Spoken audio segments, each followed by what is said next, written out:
In the heart of Africa's Okavango Delta, something extraordinary was about to happen.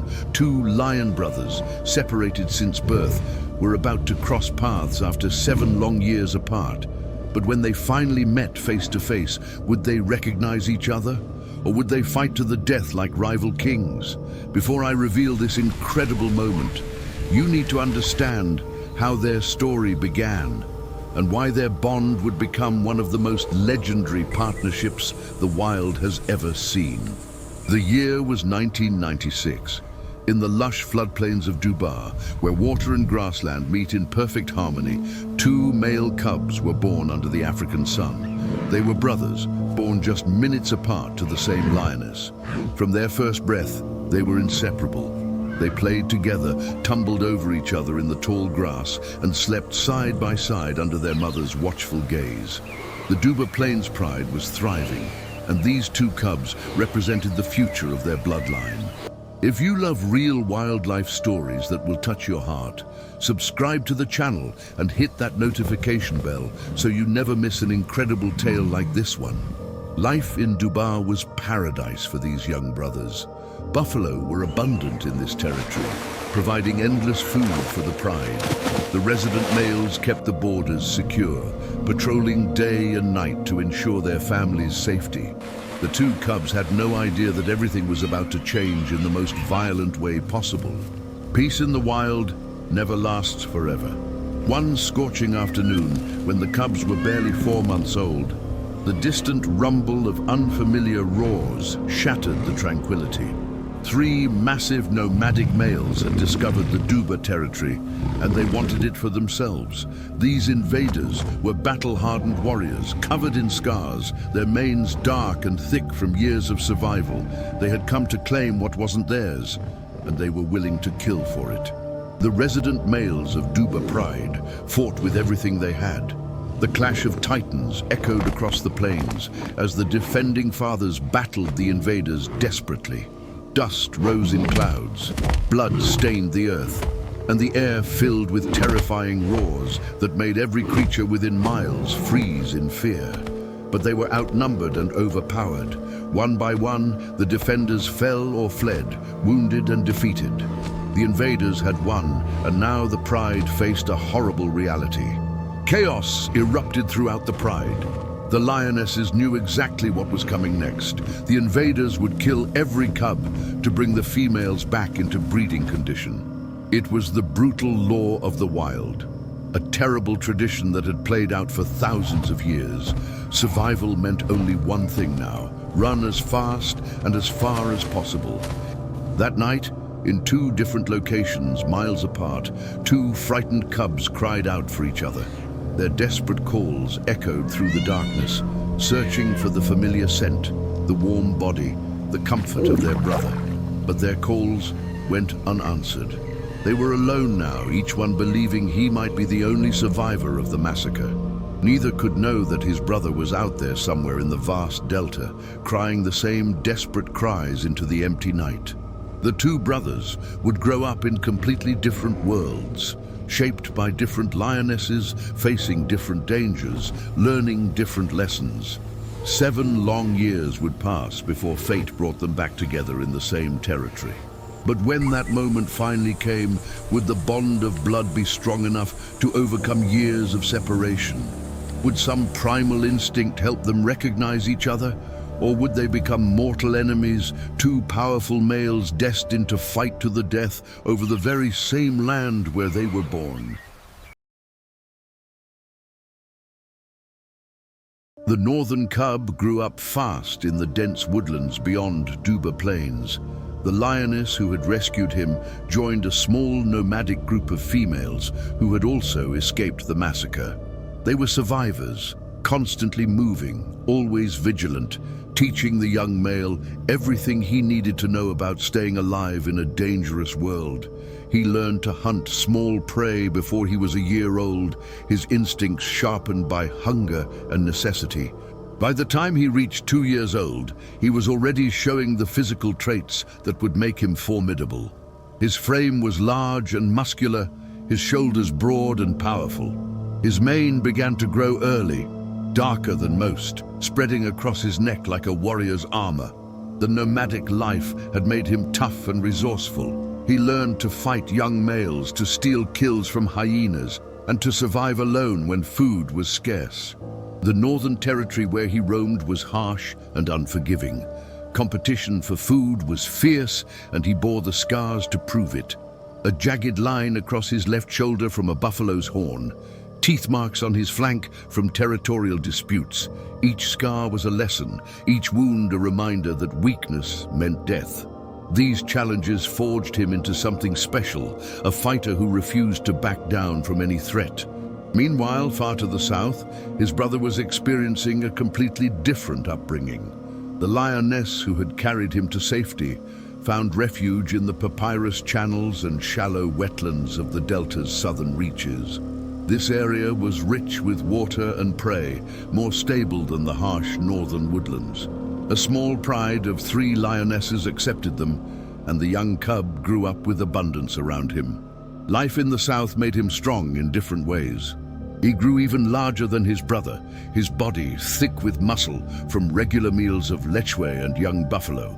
His mane grew fuller and lighter in color, tinged with gold from the southern sun.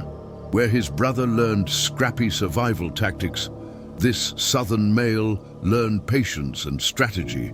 He watched lionesses coordinate complex hunts, learned to read large herds, and developed the confidence that comes from never knowing true hunger. But despite the easier life, something always felt incomplete. The lionesses who raised him noticed it too. Sometimes he would sit alone on termite mounds at sunset, staring north toward distant Duba Plains, releasing long, mournful calls that seemed to search for something lost. The lionesses couldn't understand what he was calling for. Neither could he. It was just an emptiness, a feeling that something was missing. By 2003, both brothers had reached 7 years old and full maturity. They were both massive specimens, each weighing over 450 pounds of pure muscle and power. The northern brother had developed a reputation as a fierce competitor, driving away rivals and taking over small territories. The southern brother had become the protector of his pride, defending them against crocodiles, hyenas, and male intruders. Neither brother knew the other existed. The memories of their first 4 months together had faded into instinctual echoes, feelings without images, warmth without context. But fate was already pulling them back together. The northern male's wandering had brought him closer to Duba Plains each month, following massive buffalo herds. The southern male's territory was expanding northward as his pride grew and needed more space. The Duba Plains sat between them like a magnet, pulling both brothers toward the same destination. The territory where they were born was calling them home. Unknown to either, they were about to walk into each other's lives in the most unexpected way. 2 powerful males, both at their prime, both searching for something they couldn't name. Within weeks, their paths would cross in the heart of Duba territory. 2 massive males would come face to face over a fresh buffalo kill. Normally, such an encounter ends in brutal violence. But something extraordinary was about to happen, something wildlife experts had never documented. Would they sense it in time, or would they destroy each other before recognition could dawn? The sun hung low over Duba Plains when the northern male made his kill. The young buffalo had separated from the herd, a fatal mistake. After a brief but violent struggle, the massive lion stood over his prize, his dark mane matted with sweat and blood. He had earned this meal through strength and skill, and now he would defend it with his life if necessary. He didn't know he was being watched. From across the clearing, hidden in the tall grass, another massive male had caught the scent of fresh blood. The southern brother moved silently through the vegetation, his golden mane catching the last rays of sunlight. His stomach was empty, and the smell of the kill stirred a primal hunger. Something about this place felt strangely familiar, though he couldn't understand why. When the southern male emerged from the grass, both lions froze. The air between them crackled with tension. Two prime males, both in their absolute peak, both possessing the size and strength to kill the other. The northern male's lips curled back, revealing massive canines. A low growl rumbled from deep in his chest, a warning that needed no translation. This kill was his. The southern male should have charged or retreated. Every instinct, every law of lion society demanded one or the other. Territory disputes between males this size always ended in bloodshed. But something stopped him. Something in the way the other male held himself. The particular pitch of his growl triggered confused feelings. His aggression faltered. This moment is about to change everything. Hit that notification bell right now so you don't miss what happens next in this incredible true story. The northern male moved forward aggressively, trying to drive the intruder away. But as he approached, something impossible happened. The scent hit him like a physical force. Beneath the smell of different territories and different lives, there was something achingly familiar. His pupils dilated. The aggression in his posture wavered. A deeper instinct was awakening, pushing through 7 years of separation. The southern male took a cautious step forward instead of backing away. This was suicide by every measure of wild logic, yet he couldn't stop himself. As the distance closed, both lions began displaying behavior that would have baffled any wildlife expert. Their tails lifted slightly, not in aggression but in curiosity. Their ears remained forward and alert, instead of flat against their heads in battle mode. Then came the moment that defied all odds. The northern male touched his nose to his brother's face, breathing in deeply. The southern male did the same, and suddenly everything clicked. The scent was undeniable. It carried memories buried so deep they seemed to come from another lifetime. The warmth of another small body in the darkness. A specific heartbeat. The feeling of not being alone. Both brothers began making soft vocalizations that adult male lions rarely produce, sounds usually reserved for cubs and their mothers. They moved around each other in circles, touching faces, rubbing heads, their massive bodies pressing together in recognition. The tension melted completely. They weren't rivals, they were family. Blood called to blood across 7 years of separation. For nearly an hour, the two brothers reacquainted themselves with each other. They lay down side by side, their enormous bodies creating a wall of muscle and mane. The buffalo kill lay forgotten nearby. Nothing else mattered in this moment except this impossible reunion that had somehow happened against all odds in the wild. The bond was instant and unbreakable. But could two males who had lived completely separate lives actually work together? The wild had never seen a partnership quite like what was about to form. These brothers would need each other, because the Duba Plains territory they were claiming was massive, rich with prey, and had enemies waiting. Together they would become something legendary. But first, they had to prove they could hunt, fight, and survive as one unit. The partnership didn't take long to solidify. Within days of their reunion, the two brothers were moving through Duba Plains like a single organism. What they lacked in coordination, they made up for in raw power and an instinctive understanding of each other's movements. The northern male, with his aggressive fighting style, naturally took the role of primary defender. The southern male, larger and more patient, became the anchor during hunts. Their first hunt together was clumsy but successful. A subadult buffalo wandered too far from its herd near the water's edge. The southern brother stalked from the left, while the northern male circled right. And when they struck simultaneously, the buffalo had no chance. As they fed side by side that night, something clicked into place. This was how it was meant to be. Two parts of the same whole, finally complete. Word spread quickly through the animal kingdom of Duba Plains. Two massive males had appeared seemingly out of nowhere, and they were claiming territory with unprecedented aggression. Hyena clans that had grown comfortable in the area suddenly found themselves under constant pressure. Leopards abandoned their favorite trees. Even the resident lionesses watched nervously from a distance, uncertain what these newcomers wanted. What the brothers wanted was everything. The Duba Plains region was nearly 8,000 acres of prime lion habitat, with permanent water sources and the highest concentration of buffalo in the entire Okavango Delta. Buffalo were the prize that made this territory worth fighting for. These massive creatures, weighing up to 2,000 pounds, were dangerous prey that could kill a lion with a single horn strike. But they were also the most nutritious food source available. Most male lions avoid buffalo unless desperate. The risk is simply too high.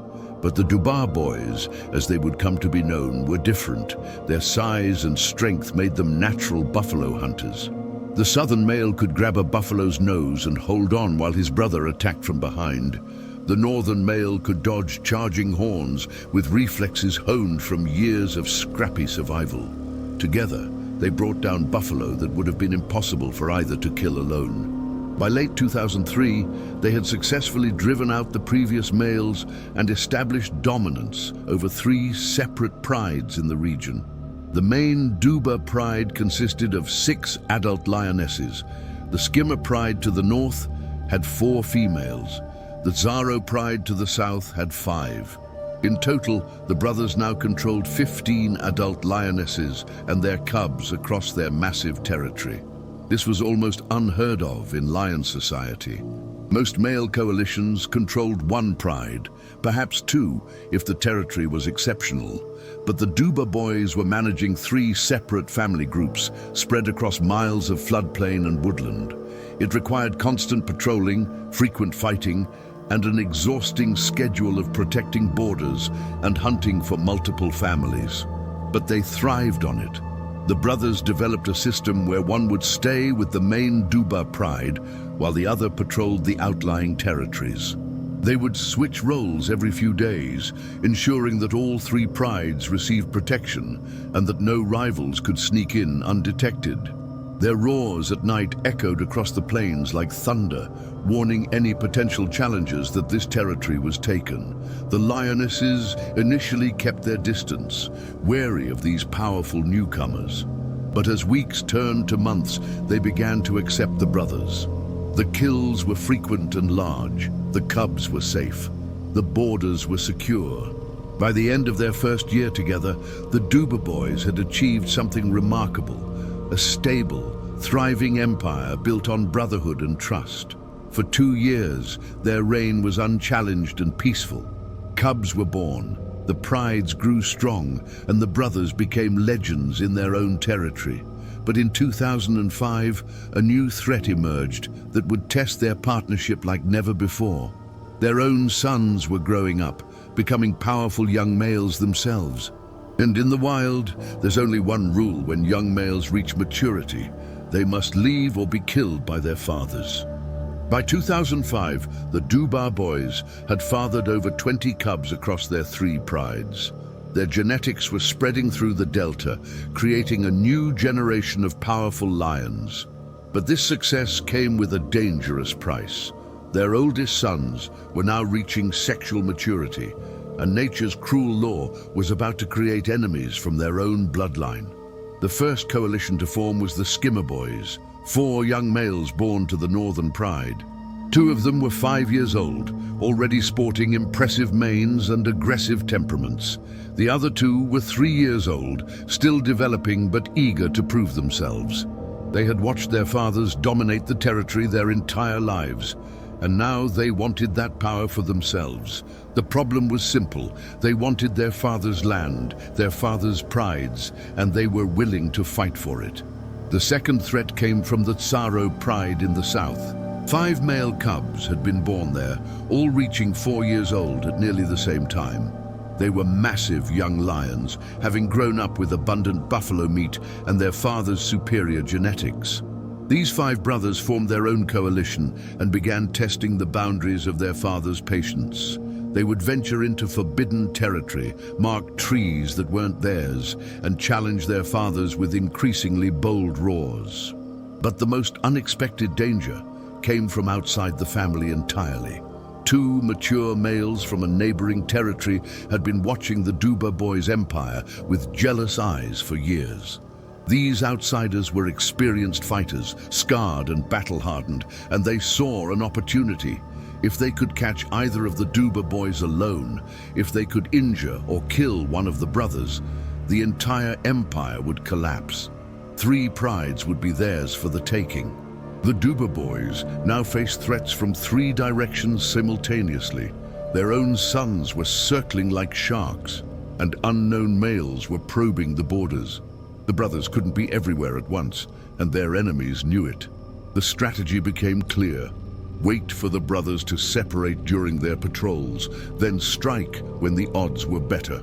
The tension reached a breaking point one afternoon when the northern Duba Boy encountered four of the Skimmer Boys near the territory's edge. His own sons stood before him, fully grown now, their eyes filled with challenge rather than respect. The standoff lasted nearly 10 minutes, 4 young males against one older father. The math was simple, but the outcome wasn't. These were his sons, but they were also his rivals now.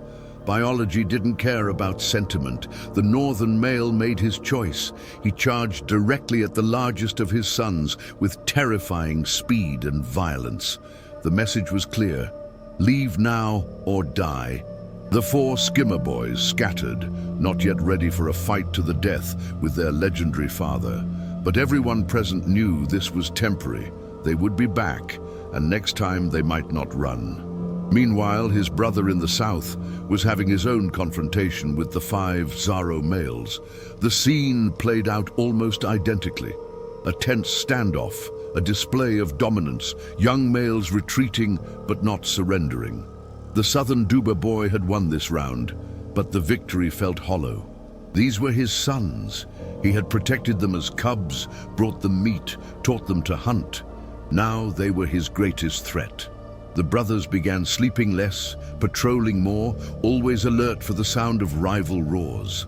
They were still in their prime at 9 years old, still powerful enough to dominate any single challenger. But they were starting to feel the weight of their empire. 3 prides to protect, multiple enemies to track, and age beginning its slow, inevitable work on their bodies. The pressure continued building throughout 2006. Small skirmishes erupted regularly at the borders. The Skimmer Boys were getting bolder, the Zaro males were coordinating their challenges, and the 2 outside males were waiting for their moment. The Duba Boys fought off every attack, but they couldn't keep this pace forever. Something had to give, and when it did, the consequences would be devastating. The attack came without warning on a humid afternoon in early 2007. The 2 brothers had split up for their usual patrol, each covering opposite ends of their vast territory. The northern male was investigating scent marks near the Skimmer Pride's territory when he caught an unfamiliar smell. Before he could react, the 2 outside males burst from the tall grass like missiles. They had been planning this ambush for weeks, studying the brothers' patrol patterns, waiting for the perfect moment to strike.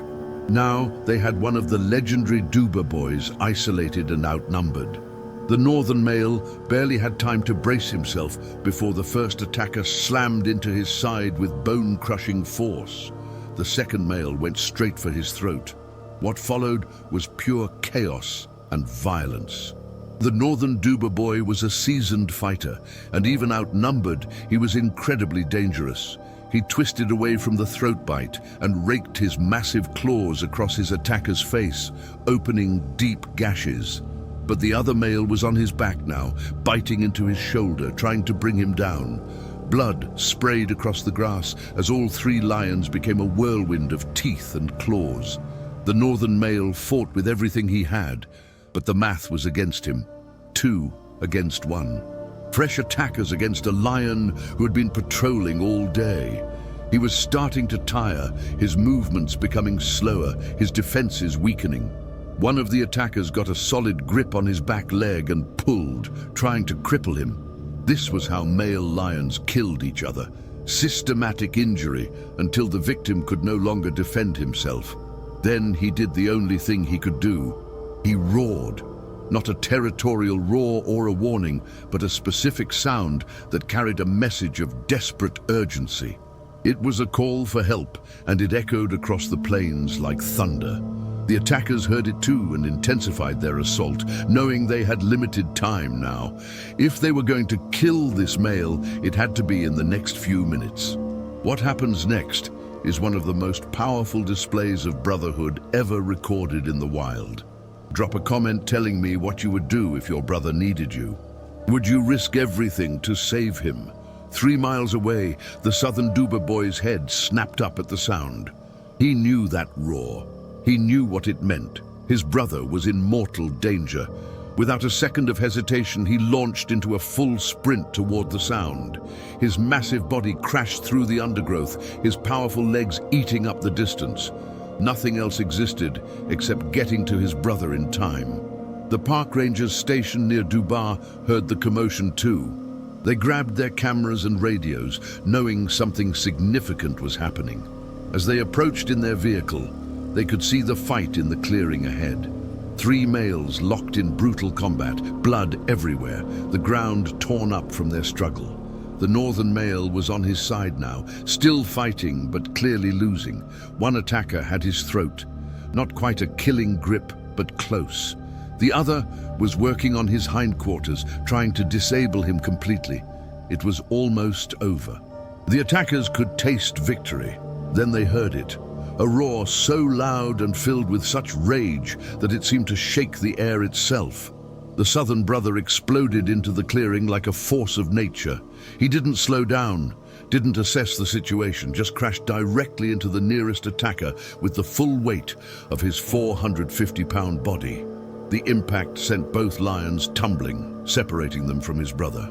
The other attacker released his grip on the northern male's throat and spun to face this new threat. But now the odds had changed. 2 Duba Boys against 2 invaders, and one of those Duba Boys was fresh, furious, and fighting to protect his brother. The northern male, bloodied but free, staggered to his feet and stood beside his brother. Together, they faced their enemies. The invaders suddenly realized their mistake. They had ambushed one Duba Boy and nearly won, but facing both brothers together was suicide. What happened in the next 60 seconds would be talked about by wildlife experts for years.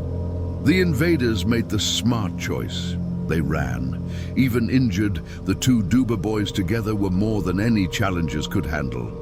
The brothers stood side by side, breathing hard, covered in blood and dust, watching their enemies disappear into the bush. They had survived, but the northern male's injuries were serious. Deep wounds marked his shoulder and back leg. He would recover, but it would take weeks. That battle marked a turning point. The brothers were now 11 years old, ancient by wild lion standards. Most males never lived past 10. Their bodies were accumulating damage from years of fighting and hunting dangerous prey. The northern male's limp never fully healed, giving him a distinctive gait that would mark him for the rest of his life. The southern male had developed a torn ear from a previous fight, and his joints were beginning to stiffen. But they refused to surrender their empire. Throughout 2007, they continued their relentless patrols, continued defending 3 prides, continued bringing down massive buffalo to feed their families. Their determination was extraordinary, but nature is unforgiving. Age catches every lion eventually, and the Duba Boys were no exception. Their enemies could sense the weakness growing, could see the slight hesitation in their movements, the extra second it took them to rise after resting. December 2007 brought the tragedy that everyone who'd been watching these brothers knew was inevitable. Once again, the brothers split up for patrol. It had worked for years, this system of dividing their massive territory, but now it had become their greatest vulnerability. The northern male, still carrying his limp from the previous battle, was moving along the southern border when he encountered several males from a neighboring territory. No one knows exactly how many attackers there were. Some witnesses said 3, others claimed 4. What matters is that the northern Duba Boy was outnumbered and far from help. He fought with the same courage that had defined his entire life, standing his ground even when retreat would have been wiser. The battle was long and brutal, his roars echoing across the plains as he called for his brother. But this time, his brother didn't arrive. Perhaps he was too far away. Perhaps the wind carried the sound in the wrong direction. Perhaps he was dealing with his own threats on the opposite side of the territory. Whatever the reason, the northern male fought alone. By the time the battle ended, he had driven off his attackers, but the cost was devastating. His wounds were catastrophic, deep gashes that bled freely, damage to his legs that left him barely able to walk. He managed to drag himself to a nearby water source as darkness fell. The lionesses from his pride found him there and kept a respectful distance, recognizing that he was beyond help. That night, a herd of buffalo came to drink at the same waterhole. Normally, they would have avoided a male lion, but they could smell blood and weakness. Several large bulls approached the injured male aggressively. The northern Duba boy was too weak to run, too injured to fight. The buffalo attacked, their massive horns and hooves finishing what the rival males had started. When dawn broke on December 29, 2007, one of the most legendary lions in Okavango Delta history lay dead beside the water he had defended for so many years. He was 17 years old, more than double the average lifespan of a wild male lion. His brother found him 2 days later. The southern male spent hours near the body, making soft vocalizations, touching his brother's face with his nose. Witnesses said he seemed to understand that something fundamental had changed. For the first time in 11 years, since that miraculous reunion in 2003, he was truly alone. The southern brother was now 17 years old himself, ancient and alone. His body was breaking down, his hunting ability diminished. He should have retreated to a quiet area to live out his final days, but he was a Duba boy, and Duba boys don't surrender. He had one last hunt in him, one final attempt to prove he was still the king of this territory. It would be his last mistake. The weeks after his brother's death were the loneliest of the southern male's life. He wandered the vast Duba Plains territory like a ghost, moving between the three prides he had protected for over a decade. The lionesses kept their distance, instinctively knowing that his time was ending. Young males were already circling the borders, waiting for the inevitable moment when the last Duba boy would fall. At 17 years old, his body was failing in ways that courage couldn't overcome. His once golden mane was thin and ragged. His teeth were worn down from years of crushing buffalo bones.